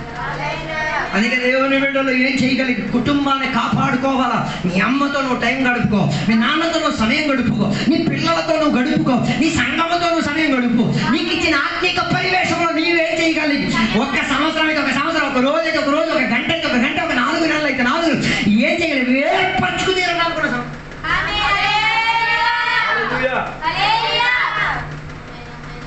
మత్తయి సువార్తలో ఒక మాట రాయబడింది. మత్తయి సువార్త 10వ అధ్యాయం దాని 34-35 వచనం అవుతుంది. అతనిని చూచి అతని మీద జాలిపడి దగ్గరకు పోయి నూనెయు ద్రాక్షరసములు పోసి 10వ అధ్యాయం 35 మత్తయి. నేను భూమి మీదకి సమాధానముగాను కన్ను వచ్చుకుని తలవంచుకుని కట్టమునే కానీ సమాధానము పంపుటకు నీకు రాలేదు. ఒకటి మనుషులకి వాని తల్లికి కుమార్తెను, ఆమె తల్లికి కోడలికి, ఆమె అత్తను విరోధము పెట్టవలసింది. ఈ వాక్యం చాలా కాంట్రవర్సీ ఉన్న ఒక వాక్యం. ఇది చాలా మంది ఈ వాక్యం పట్టేసుకొని ఏం చెప్పేస్తున్నారు, ఏసీ మంచోడు కాదు, ఆయన కుటుంబాన్ని విడదీసేవాడు, ఆయన సమాధానం తెచ్చుకోవడానికి వచ్చినాడు కాదు, ఖర్చు తెచ్చుకోడు. ఇదే కదా మీకు చదివినప్పుడు అనిపించింది. అనిపించింది చెప్పండి, లేదంటే లేదని చెప్పండి. ఏసే వాస్తవంగా దేనికి వచ్చారు? సమాధానం ఇవ్వడానికే కదా, అవునా? కానీ అక్కడ 34వ వచనం చెప్తే నేను సమాధానం ఇచ్చుకోవడానికి రాలేదు. కానీ ఒక మనుషునికి వాని తండ్రికి 34 నేను భూమి మీదకి సమాధానమును పంపవచ్చునని తలంచుకొని ఖడ్గమునే గాని అంటే యేసయ్య సమాధానముతో ఏం కూడా తెచ్చుకున్నారన్నారు, ఖడ్గం కూడా తెచ్చుకున్నారన్నారు. ఇప్పుడు నువ్వు వెంబడుతావా? ఇప్పుడు ఈ యేసయ్య చాలంటావా? ఇప్పుడు ఈ అభిషేకం చాలంటావా? ఇప్పుడు ఈ ప్రార్థన చాలంటావా? ఇప్పుడు ఈ వాక్యపరిచయం చాలంటావా? సమాధానం దొరికేంత సూపర్. దాంతో కత్తితోడు పెట్టాలా? అర్థం కాలేదు. కత్తి ఎందుకు పెట్టారో తెలుసా? నువ్వు నమ్మిన వాడివి. నీవు జీవించేది ఎవరితో? నమ్మలేని వారితో. సమాధానం నీకు దేవుడిచ్చి కత్తి పెట్టడానికి ఉన్న కారణం ఏంటో తెలుసా? నీకు ఒక పరిమితి పెట్టారు, ఒక బౌండరీ పెట్టారు. అది నీకు కత్తిగా అనిపిస్తుంది. ఆ కత్తిగా అనిపించినప్పుడు నువ్వేం చేస్తావు? ఆ పరిమితి లోపల ఉండి, పరిమితి లోపల సుఖాన్ని అనుభవిస్తూ, సమాధానాన్ని అనుభవిస్తూ, దేవునికి నమ్మలేని వారితో నువ్వేం చేయదు? అర్థం కాలేదు. అందుకే దేవుడిచ్చిన సంఘానికి ఉన్న 7 స్తంభాల్లో ఒక స్తంభమే వేర్పాటు, సెపరేషన్. అది కొన్ని సంఘాల్లో లేవు. కొన్ని వాటి గురించి ఏం చేయట్లేదు, పట్టించుకోవట్లేదు. అర్థం కాలేదు. దేవుడి కత్తి నుంచిన కారణం ఏంటో తెలుసా? నువ్వు దేవునికి ప్రత్యేకత చెందిన వాడివి. నువ్వు దేవుని కొరకు సరిహద్దు లోపల ఉన్నవాడివి. నువ్వు సంఘము లోపల ఉన్న పరిమితి లోపల నువ్వేం చేయాలి? ఆత్మీకుడిగా బతికి తీరాలి. దానికి దేవుడు కోరుండే కొందరిని దేవుడు ఏం చేస్తాడు? కత్తిగా మార్చేస్తాడు. అందుకే వాళ్ళు కొందరు పొడిచి చెప్తారు. వీడు వచ్చాడు పెద్ద అభిషిక్తుడు, వీడు వచ్చాడు పెద్ద పాస్టరుడు, వీడు వచ్చాడు పెద్ద ప్రార్థనపురుడు, వీడు వెళ్ళిపోతాడు పేదలకి. అది నీకు ఖచ్చితమైన విషయం అర్థం చేసుకో. అక్కడ నువ్వు దేవుడి మూలంగా దొరికిన సమాధానముతో సమాధానం కలిగి ఉండాలి. నువ్వు కూడా కేరళకేసి వెళ్ళిపో. సమాధానం కదా, కత్తి కక్కత్తి. దేవుడు పెట్టింది ఓ కత్తి, ఆడో కత్తి, నువ్వు కక్కత్తి. సరిపోయింది. అడిగారు మా ఇంట్లో గడవాలి నువ్వే తీసి గొడవలు ఆని మీద చూసేస్తావు. ఇందులోనే కాంట్రవర్సీ ఇంకేం కాదు. యేసయ్య కత్తి తీసుకొని ఏం రాలేదు, కానీ బదులుగా అన్ని నీకు కత్తిగా మారి తీరొచ్చు. కానీ ఆ కత్తిగా ఉన్న సందర్భంలో కూడా నీకు దేవుడు సమాధానంలో నిలబెట్టగలుగుతాడు. సమాధానంతో ఉండడానికి మన కృపనిచ్చి తీరుతాడు. సమాధానం అనుభవించడానికి ఆ మనసును దేవుడు. ఊహించండి, ఒక విశ్వాసి ఒక అవిశ్వాసి ఒకే ఇంట్లో ఉంటున్నాడంత ఎంత వేదన. అంటే ప్రతి దానికి టార్చర్ పెడతాడు. ప్రతి చిన్న విషయానికి ఏ రీతిగా ఏం చెయ్యాలా టార్చర్ పెట్టాలి. దాన్ని ఎక్స్ట్రీమ్ లో టార్చర్ పెడతాడు. కానీ ఒక దేవుని యొక్క బిడ్డగా ఆ టార్చర్ ను కూడా సమాధానంతో సహించగలుగుతాడు. ఆ టార్చర్ లో కూడా అదే కదా బైబిల్ గ్రంథంలో రాయబడిన మాట. పెళ్ళిన ఎవరిని హన్నాని మాటకి ఏం చేసేది? పొడిచి చెప్పినప్పుడు ఆమె సమాధానం. ఇంటి దగ్గర కూర్చొని సమాధానం దొరకలేనందుకు దేవాలయం తట్టుకు పరిగెట్టి.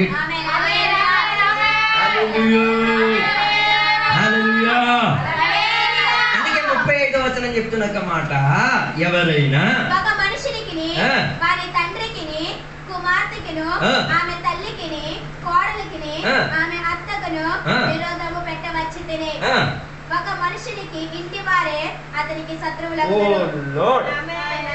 ఎందుకు వారి శత్రువులు? ఇదే మనకున్న ప్రాబ్లం. ఎందుకు వారు మనకి శత్రువులు? నువ్వెవరివి? పరిశుద్ధం చెందినోడు, రక్షణ పొందినోడు. అదేం కాదు. ఇలాగే నేను చెప్పాను కత్తి అని చెప్తే సూపర్, మీరు అర్థం చేసుకుంటున్నారు. వాళ్ళెందుకు మీకు శత్రువులుగా మారారు? వారెవరు కాదు, వాక్యానుసరించి జీవించిన వారు కాదు, దేవునికి నమ్ముకున్న వారు కాదు, దేవునితో అనుబంధం పెట్టుకుని దేవుని యొక్క రాజ్యములో ప్రవేశించిన వారు కాదు. వారు వేరుగా వారి సిద్ధాంతాలు ఉన్నాయి. వారు వీరు ఒకే ఇంట్లో ఉన్నారు, కానీ కత్తి. వారు ఇప్పుడు ఏమైపోయారు? శత్రువులు.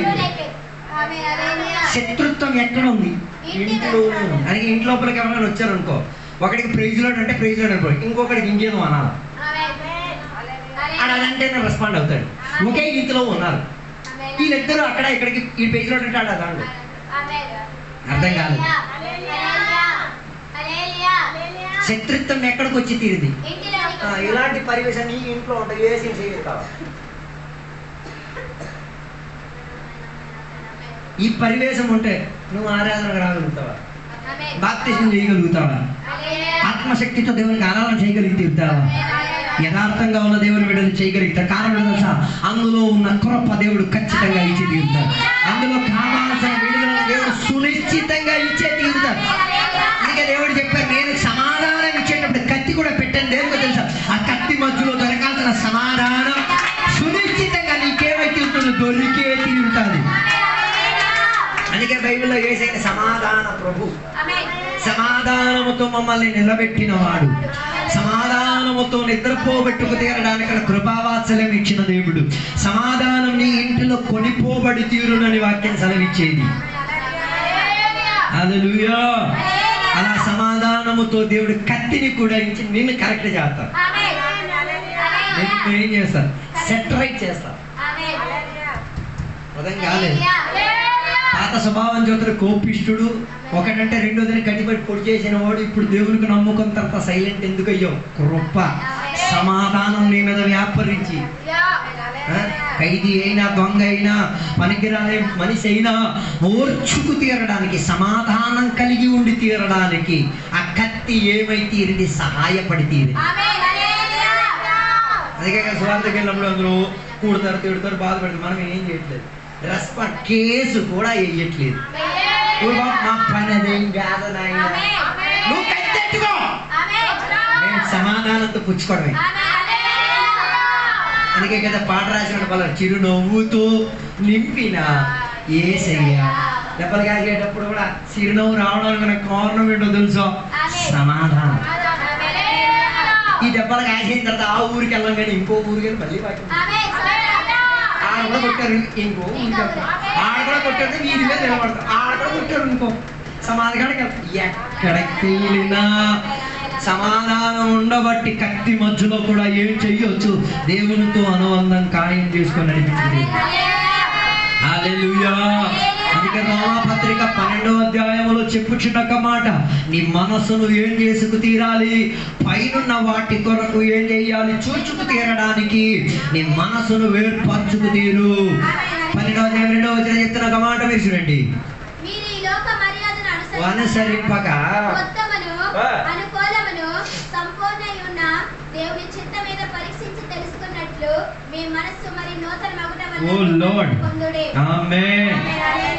దేనిని అనుసరించకూడదు?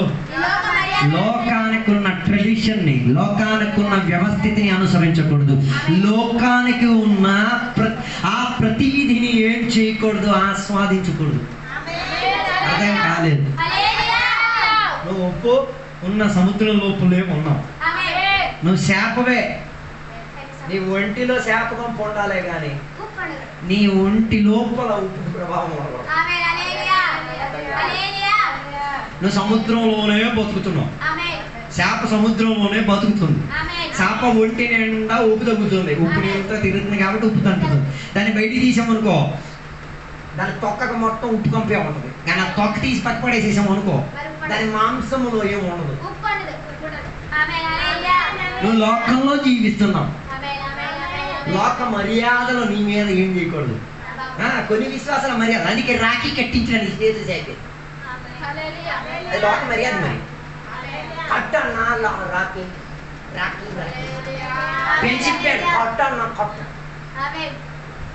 దానికి మళ్ళీ అడగాల్సిన అవసరం లేదు. నువ్వు లోక మర్యాదలను ఫాలో అయిపోయావు అంటే ఇండైరెక్ట్ గా కట్టమని చెప్పి కట్టించేటప్పుడు నువ్వు చెయ్యి జాపేసావు. నువ్వు లోక మర్యాదలోనే ఉన్నావు.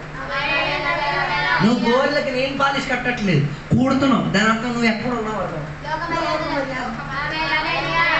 నీకు ఆరాధనకు వచ్చినట్టు ఎలాంటి బట్టలు ధరించుకోవాలి తెలియదు. ఒక వివాహానికి, పరిశుద్ధ వివాహానికి వెళ్ళినప్పుడు ఎలా వెళ్ళాలో చెప్పక్కర్లేదు. రెక్కడ్ డాన్స్ కి ఇంకా బాగా వెళ్తారు. వివాహానికి చూడలేదు బాబు, నువ్వు వెళ్ళేది పరిశుద్ధ వివాహానికి. అందులో పరిశుద్ధతకు ప్రాధాన్యత ఉంది. అలాగైతే నీ వస్త్రధారణలో కూడా ఏముండి తీరాలి? ఈ లోక మర్యాదతో బిడ్డ ప్రాజాలాగా వస్తాడు. అలాగే ప్రత్యేకంగా పౌలు గారి సంఘ బిడ్డలకైతే లోక మర్యాదలను ఏం చేయకూడదు. లోకానికి ఒక ట్రెండ్ ఉంది. మంగళ సూత్రాలు అలాగే కట్ చేస్తాడు. లోక ట్రెండ్ అనుసరించి. ఆమేన్ హల్లెలూయా. ఏ వృత్తికి మీరు వెళ్ళి చూడండి, ఆ ట్రెండ్ లోక మర్యాదకి ఫోకస్ చేసేది. ఆమేన్ హల్లెలూయా. నువ్వు మాంసం కొనే కొట్టుకెళ్ళు, అక్కడ కూడా లోకానికి ఉన్న సెటప్ ఏంటిది? రెండు రీతిగా మాంసం అమ్ముతాడు. ఒకటి తోలు ఉన్నది, తోలు లేదు. ఆమేన్. తోలు ఉన్నది తక్కువ డబ్బులో దొరికేది, తోలు లేదు. ఎక్కువ డబ్బులు. అయ్యే తెలుసుకో.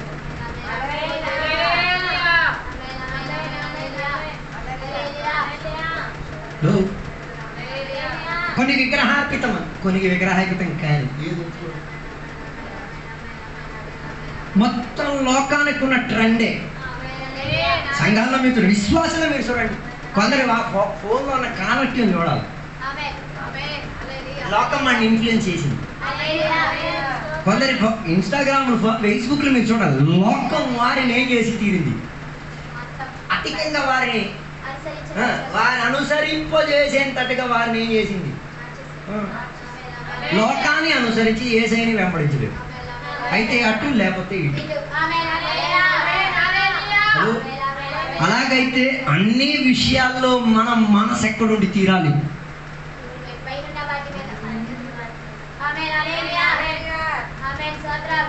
ఈ ఇల్లు కట్టేటప్పుడు తలుపు ఎక్కడో కట్టుకోవచ్చుగా. నీకు రోడ్డు యువతల పక్క ఉన్నది, ఇటు చదువు కదా, ఇటు కాదు, ఇటు లేదా అటు పెట్టుకో.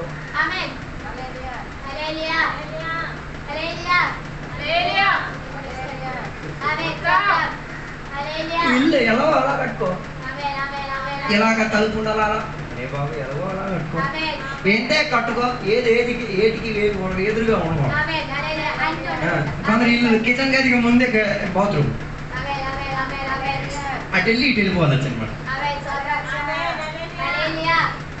కొందరు బాత్రూమ్ ఊరు చివరికి అంటారు. అంటే విరోచనాలు వచ్చాయి అనుకో, ఊరు వాళ్ళందరికీ తెలిసిపోవాలి. ఎందుకు పరిగెట్టదు, విరోచనాలు పెట్టింది రోజు. బాత్రూమ్ ఇంట్లో ఒకటి ఉండాలి, ఇంటి బయట ఒకటి ఉండాలి.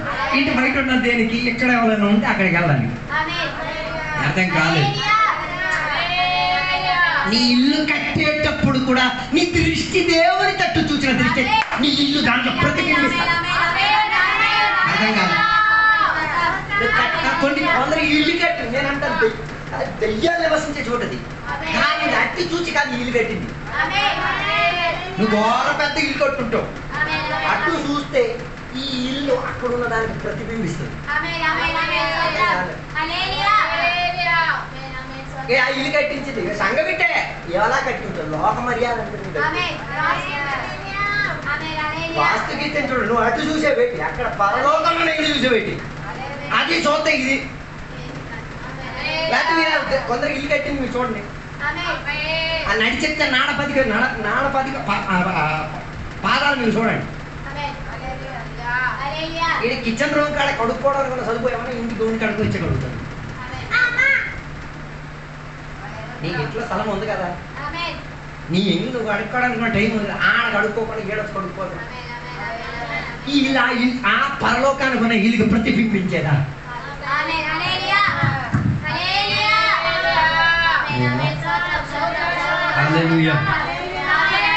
అందుకే రోమపత్రిక చెప్తున్న మాట, దేనిని లోక మర్యాదలకు ఏం చెయ్యకూడదు. అరే బాబు, ఆ లోక మర్యాదలే అధికంగా నీ కంటి ముందు కనబడేది. లోక మర్యాద లేని ఒక పద్ధతి మీరు చెప్పండి. అన్నిట్లో మీకు లోక మర్యాద లేని ఒక పద్ధతి ఎవరు? యథార్థంగా దేవునిలో జీవించాలి.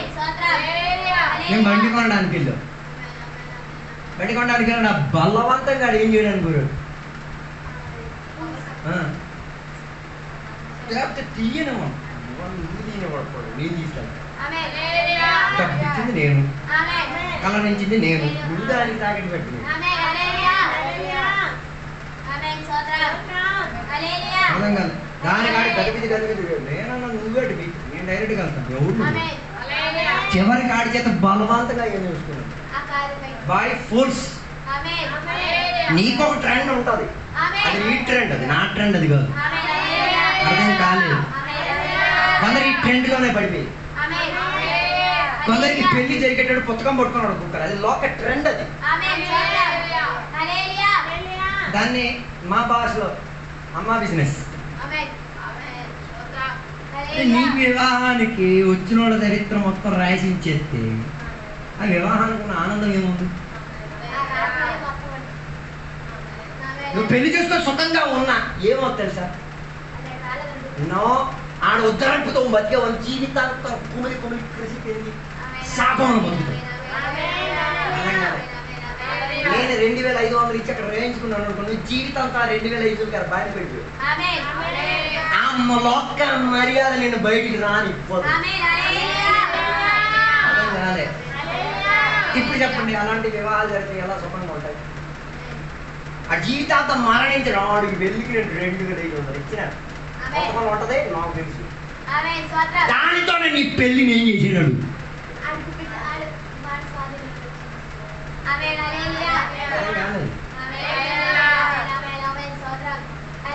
ఇది పవర్ఫుల్, పవర్లెస్ కాదు.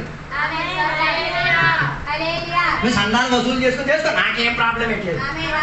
నేను ఎందుకు చేసుకోవట్లేదు నేను చెప్తున్నాను.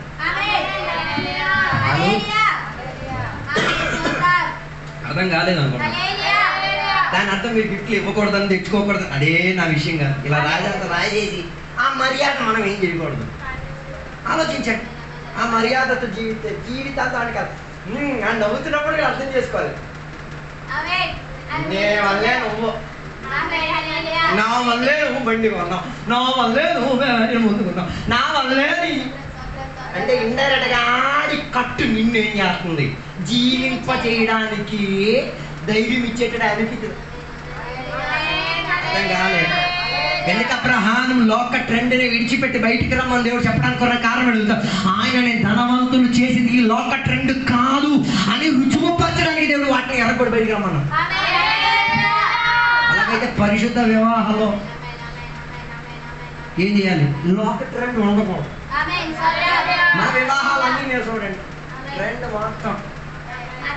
నువ్వు ఆ ట్రెండ్ మార్చి చూడు, అడగాల్సిన వాడు అడుగుతాడు, ఆ ట్రెండ్ లో ఉన్నోడే అడుగుతాడు. ఎందుకై గారు మీరు తోలు వేసుకోలేదు, ఎందుకై గారు మీరు దండలు వేసుకోలేదు, ఎందుకై గారు మీరు ఒరే బాబు నీ ట్రెండ్ అని, నా ట్రెండ్ అది కాదు. నేను వివాహం పరలోకంలో చూచిన వాడిని. నా జీవిత విషయాలన్నీ కూడా దేనికి సాదృశ్యం? పరలోకానికి ఉన్న సాదృశ్యానికి.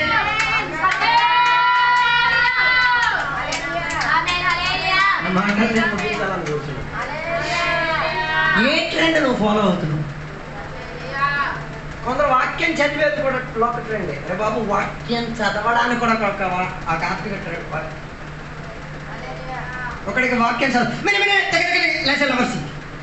బాబు వాక్యం చదవమన్నాను. మెనే తెక్కే లోక్ ఫ్రాసి, దానికి కామ ఫుల్ స్టాప్ ఉంది. వీడు ఏదో పంటకొస్తాడు. బైబిల్ చదవడానికి కూడా ఏముంది? ఒక ట్రెండ్ ఉంది. యెహోవా సెలవిచ్చిన మాట ఏమనగా, అది అలా చదవాలి, అలాగే చెప్పాలి. బాబు యెహోవా సెలవిచ్చిన మాట ఏమనగా, ఎక్కడ దేవునికి ప్రాధాన్యత ఇచ్చుకోవాలో అక్కడ నీ శబ్దానికి ఏమొచ్చి తీరాలి? ఆ ప్రతిబింబన వచ్చి తీరాలి. యెహోవా నా కాపరి, యెహోవా నా కాపరి, ఆ పదములో ఏమొచ్చి తీరాలి? దేవునికి ఉన్న ఘనత వచ్చి తీరాలి.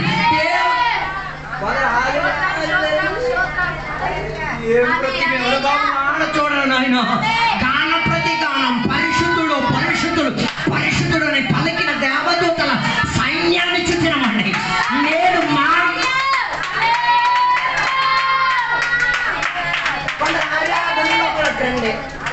లోక మర్యాద ట్రెండ్. బాబు సినిమా టెక్కర్ డాన్స్ అది, సినిమా ట్రెండ్ అది, లోక మర్యాద అది. ఆడ చూడు నిలబడలేక, ఎగరలేక, కూర్చోలేక, పరిగెట్టలేక, ఏం చెయ్యాలో తోచలేక నిత్యం గాన ప్రతి గానం దేవునికి ఘనత ఇచ్చేది. అది పరలోకపుకున్న ట్రెండ్ అది.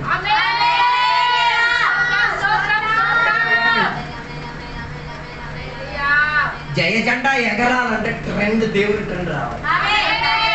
పరలోకాన్ని చూసిన ట్రెండ్ రావాలి. ఆత్మీయతను రుజువుపరిచే ట్రెండ్ రావాలి.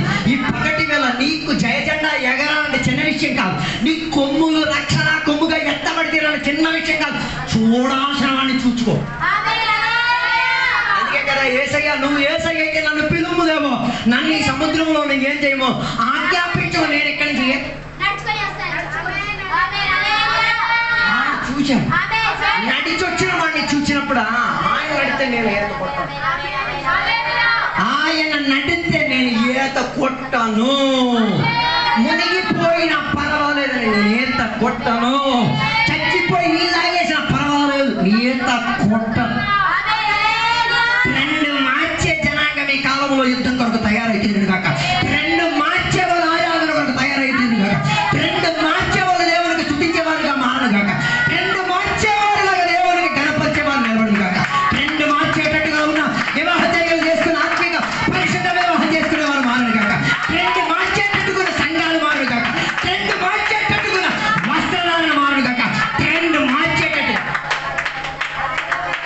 ఏ రీతి కలిగిన లోక ట్రెండ్కి సారభ్యం లేనట్టు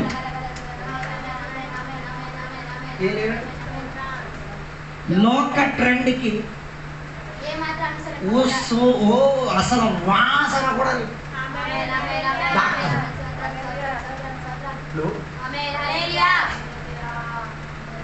మా అమ్మ చనిపోయిన మరణ ఆ ఫ్యూనరల్స్ అనే సమయంలో అందరూ వచ్చి చెప్పి ఊరు నాయన ఇదేదో పండగలా ఉంది, సమాధి కాడ ఉత్సాహధ్వని ఉత్సాహంగా ఉంది. నేను అక్కడ మామూలుగా ఇక్కడ ఫ్లెక్స్ కొడుతుంటే ఒకటి వచ్చి ఏంటి సార్ ఇక్కడ ఏంటి ఇక్కడ సమాధి కూడా ఇదేంటి ఏంటి నిన్న మా అమ్మ చెప్పారు, చివరి యాత్రలో పంపించాను. అది సార్ ఏడుపు లేదు ఎట్లేదు, నిన్న నేను కదా ఆమె దేవుడికి నమ్ముకుంది, దేవుని కట్టుబాటులో జీవించింది, చేయాల్సిన పద్ధతులన్నీ పూర్తిపరిచేసి వెళ్ళింది. ట్రెండ్ ఇది కాదు అని రుజువు తెచ్చుకొని వెళ్ళింది. ట్రెండ్ ఫాలో చేసుకోవాల్సింది ఇది కాదు. చావు గడియలో కూడా చచ్చిపోవడం మాత్రం కదా, పిల్లల కుటుంబంతో సహా రుజువు పరిచేసాం. ఇది చరిత్ర ట్రెండ్ మార్చేది, రికార్డ్ బ్రేకింగ్ ట్రెండ్. సమాజ కార్యక్రమంలో కూడా ట్రెండ్ ఏం చేసి సమాజ కార్యక్రమంలో ఎక్కడ ఏ హాలు మనకి దొరకలేదు, ఏ ఇల్లు స్థలము గమని మనకి ఇవ్వలేదు. ఓకే, మీరందరూ ఎదురించవచ్చు బాబు, నా ట్రెండ్ మారే పద్ధతులు. నేను లోకాన్ని అనుసరించేవాడిని కాను. నా జయ జెండా ఎత్తించి తీరడానికి నేను చూడాల్సిన చోటుకి నా మనసును ఏం చేసుకున్నాను, లక్ష్య పెట్టి నవీనపరుచుకున్నాను. నా మనసు నవీనమైనది కాబట్టి ఫ్యామిలీ బిజినెస్ నాకు ఒక బిజినెస్ కాదు, నా కుటుంబ వ్యక్తిపర విషయాలు ఒక విషయమే కాదు, నా వివాహ విషయం ఒక విషయం కాదు, నాకు నా వ్యక్తిపర విషయాలు ఒక విషయం కాదు. దానికి ముందు నా మనసు ఒక విషయంలో లక్ష్య పెట్టి ఉన్నాడు. అక్కడ జయ జెండా పాకేసి తిరిగి వచ్చి 12 ఒక్కసారి చివరి చదివి ముగించేస్తాను. రామా 12 అనుసరింపక హలో లోక మర్యాద ఉత్తమం, లోక మర్యాద ఉత్తమం కాదు, దానికి ఉత్తమమైనది వేరొకటి ఉందని అర్థం. అవునా? మళ్ళీ ఒకసారి చదువు, మీ కన్ఫ్యూజన్. ఈ లోక మర్యాద నువ్వేం చేయకూడదు, అనుసరించకూడదు. ఓకే, తర్వాత అప్పుడు అది ఉత్తమమా? అందుకే ఇక్కడ కోమా ఇచ్చారు చూడండి, ఇవ్వలేదా? అదే మనకున్న కారణం. కామ మన కంటికి కనబడదు. ఉత్తమమైనది లోక మర్యాద కాదు, ఉత్తమమైనది ఒక్కటి లోక మర్యాదకి మించినట్టుకుంది. ఓకే, నెక్స్ట్ అది అప్పుడు లోక మర్యాద నీకు అనుకూలమా?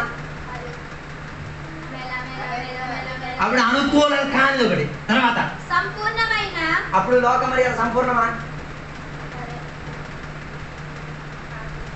నాతో లేరు అనుకుంటాను. ఇది అర్థం చేయించడం ఎలా? ఏం కాదు, కంప్లీట్ కాదు, ఫుల్ కాదు, పూర్ణత. అది ఫుల్ కాదు, ఏది పూర్ణత చెందేది దేవుని ట్రెండ్లోకి రావడం పూర్ణత చెందింది. తర్వాత అప్పుడు అది దేవుని లోక మర్యాద ఏం కాదు, కాదు. నువ్వు ఆ చెంతలు ఈ చెంతలు ఓట్లు గీట్లు గట్లి అని వేసుకో, అది ఏం కాదు. కాదు. మనం ధరించుకుంటావు నేను పెట్టకూడదు, నీ ఇష్టం నీ కష్టం.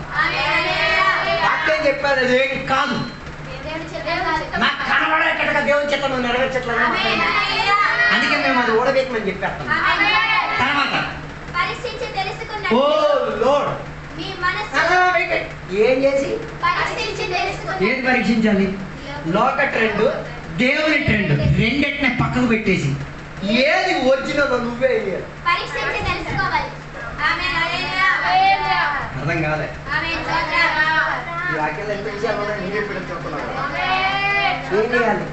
పరీక్షించి ఆ. తెలుసుకున్నట్లు దుష్టాత్మకు పరిశుద్ధాత్మకు ఏం చేయాలి? పరీక్షించి టెక్స్టింగ్ టెస్టింగ్ ఆమేన్. స్తోత్రం.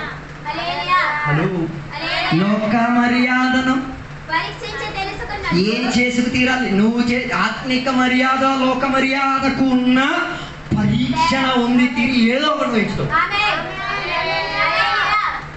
పరీక్షించి తెలుసుకున్నట్లు లోక మర్యాదను ఫోకస్ చేసుకొని దాని పరిస్థితి దాని అదే కదిలి ఆమేన్. హల్లెలూయా.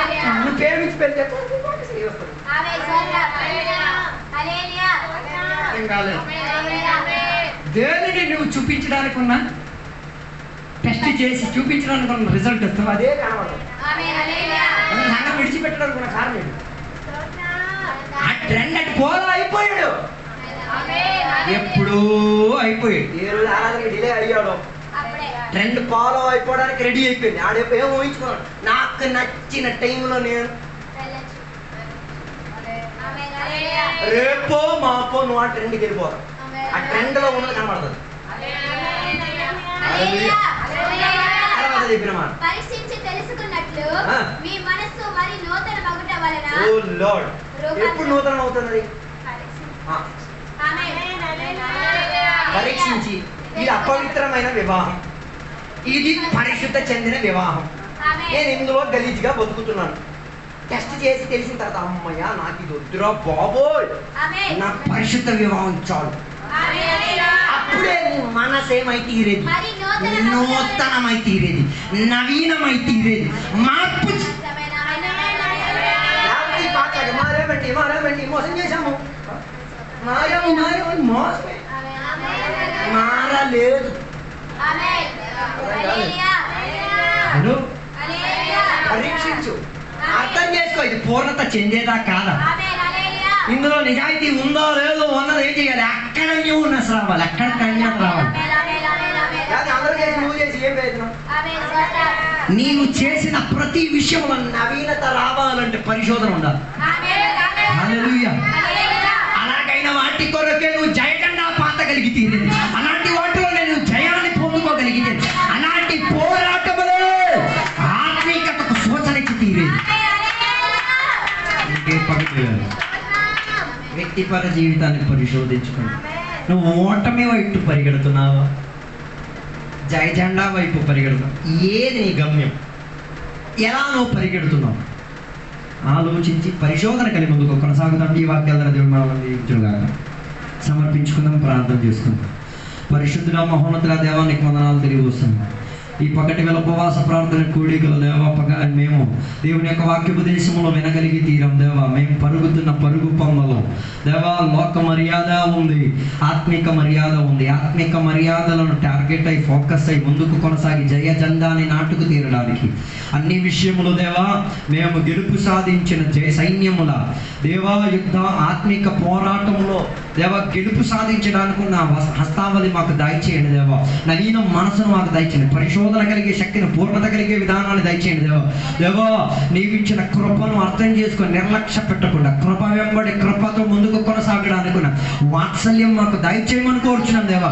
ఈ పగటి వేళ కొన్ని సిద్ధాంతాలు ఎరగబడుతున్నందుకు దేవునికి స్తోత్రం, కొన్ని పద్ధతులకు ఈ విరామం వచ్చి తీరినందుకు స్తోత్రం, కొత్త పద్ధతులకు ప్రారంభం వచ్చి తీరినందుకు స్తోత్రం. దాని ద్వారా దేవునికి ఘనత జరిగి దేవుని యొక్క సంఘం పరిమితి లోపల ఉండి తీరి సమాధానం కలిగే వాతావరణములు దేవా, వేదన కలిగిన చర్యలు, కత్తి పొడిపింపబడుతున్న చర్యలు సమాధానంతో ఉండడానికి, సమాధానంతో జీవించడానికి, సమాధానాన్ని ఆస్వాదించడానికి వాత్సల్యం దయచేయమని కోరుచున్నాం దేవా. ఈ పగటి వేళ మాకు అందించిన వాక్యములు మేము సమృద్ధి పొందుకు ముందుకు కొనసాగడానికి సహాయపరచండి. దీవెనలతో నింపినందుకు స్తోత్రం, సహాయపరిచినందుకు స్తోత్రం. యేసు నామములో అడిగి వేడుకున్న పరమ తండ్రి. ఆమేన్. తండ్రి యొక్క కుమార యొక్క పరిశుద్ధాత్మక సహవాసం ఎప్పుడు వెళ్ళప్పుడు ఇక్కడికి వచ్చిన భక్తులతో దేవాని రెండు రాకడ వరకు తోడై ఉందను గాక. యేసు రక్తమే జయం, యేసు వాక్యమే జయం, యేసుకి నామమే సంపూర్ణ విజయం కలుగును గాక. గట్టి శబ్దంతో మనం హల్లెలూయా చెప్దామా? హల్లెలూయా హల్లెలూయా హల్లెలూయా. దేవుడు మన ప్రార్థన ఆలకించిన దేవునికి స్తోత్రం స్తోత్రం స్తోత్రం. ప్రతి రోగం కలిగిన బిడ్డలకు దేవుడు పూర్తి స్వస్థత ఆరోగ్యం ఇచ్చినందుకు దేవుడు స్తోత్రం స్తోత్రం స్తోత్రం. వచ్చే వారంలో ఉన్న ఆరాధన గుడికలు అన్నింటి కూడా దేవుడు కలవడానికి వచ్చిన కృపను దేవుడు దయచేసిన స్తోత్రం స్తోత్రం స్తోత్రం. దేవుడు అందరినీ దీవించినందుకు స్తోత్రం స్తోత్రం స్తోత్రం. దేవుడు అందరిని దీవించును గాక.